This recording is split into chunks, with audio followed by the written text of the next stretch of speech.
цистерни.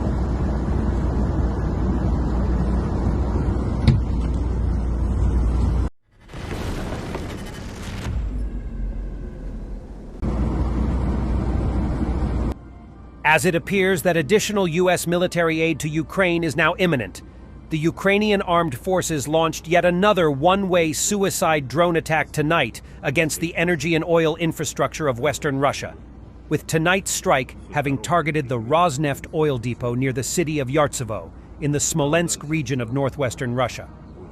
Стоят отдельно, крыша их горит. Здесь основная часть или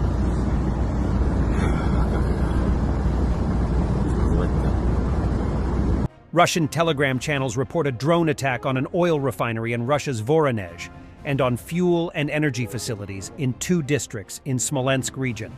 A fire broke out at a refinery in Voronezh after a drone attack. At the same time, regional Governor Gusev reports that air defense forces shot down 4 drones. Also, in Smolensk region, the local governor says fires broke out at fuel and energy facilities in 2 districts after a drone attack. According to the locals, an oil depot is on fire, but the extent of damage is unknown at this time. Last night, drones also attacked the Lipetsk tractor plant. Authorities in Lipetsk say the drones were shot down, although locals report multiple explosions in the city's industrial zone. The extent of damage to the plant is unknown at this time. Lipetsk tractor plant has been part of the tractor plant's machine building concern since 2004 and produces, among other things, chassis for military vehicles.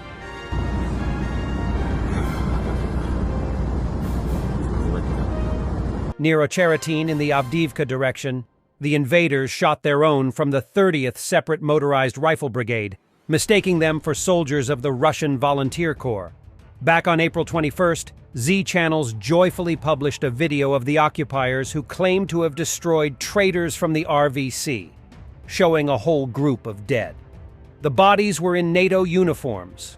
They had Russian passports, which apparently led to a monstrous mistake, as Z military correspondent Roman Saponkov said. The fact is that one of those liquidated was identified from the documents that appeared in the video. It turned out to be one of the members of the assault group, former school director and candidate of pedagogical sciences from Kemerovo Andrei Shinkarenko. Ukraine shot down a total of 15 out of 17 Shahed drones that was sent from Russia overnight. This is the takedown of one Shahed drone on its approach to Odessa.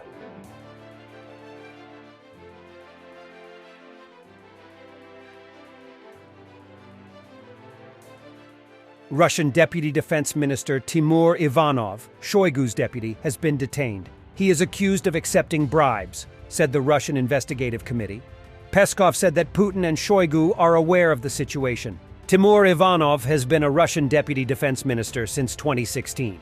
He was responsible for asset management, housing, and medicine for Russian troops. Prior to that, he has been the CEO of a Russian defense construction company. In Russia, he is known as one of the wealthiest law enforcers. His wife, Svetlana Ivanova, is an entrepreneur and a well-known socialite. Timur Ivanov is Shoigu's man. Since Shoigu took office, Ivanov has only worked in one position in the Russian Ministry of Defense. Russian Defense Ministry is huge power and money. There were repeated attempts to remove Shoigu from office, and this is most likely another very serious attempt. Obviously, such decisions are not made without Putin. In any case, tomorrow we should see Shoigu's reaction. An interesting detail. The most active official Russian media covering the detention of Timur Ivanov today is the holding of the Kovalchuk family's national media group, Izvestia and REN TV. By a vote of 79-18, the U.S. Senate has passed the bill which will send upwards of $95 billion in military aid to Ukraine, Israel, and Taiwan. President Biden has already stated that he will immediately sign the bill once it arrives on his desk. Sooner than anyone thinks it's possible, U.S. Congressman Bill Keating about deliveries of U.S. weapons to Ukraine after all approval stages. There's no stone left unturned in terms of getting them over here, he said. The answer to your question in terms of timing is sooner than anyone thinks is possible. Okay. The arms that will get here quicker than I think any military could ever mobilize to get them here. Some of them might be in days, some of them might be in weeks. We don't know the schedule, and even if we did, we wouldn't tell anyone because it could affect the strategy in the war. But the fact is, people should be confident that there's no stone left unturned in terms of getting them here quickly. According to U.S. defense officials, the Biden administration in recent weeks has ordered the transfer of hundreds of millions worth of military equipment and munitions from DoD stockpiles across the United States and Europe to staging locations in Poland and other countries in Eastern Europe. These transfers will reportedly allow much-needed air defense and long-range artillery munitions, as well as other aid, to arrive in Ukraine within hours after the bill is signed into law by President Biden, likely sometime later this week. The U.S. will likely send Ukraine long-range ATACMS variants for the first time as part of the new planned $1 billion aid package, per reporting by CNN. These variants, with a range of 190 miles, 300 kilometers, would allow Ukrainian forces to conduct damaging deep strikes. Anyone know which Nissan dealership this is? Good job!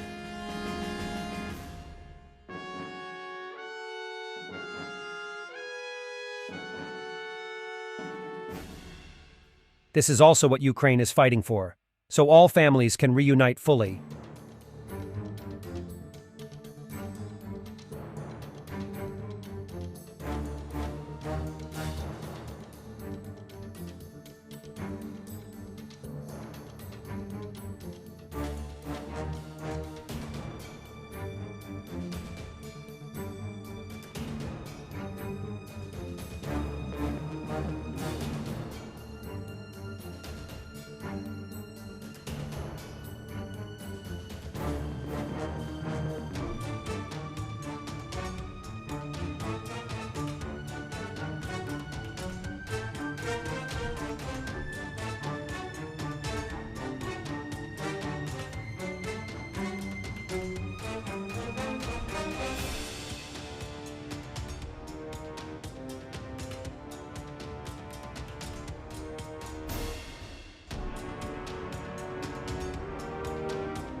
Thanks for watching, and don't forget to subscribe.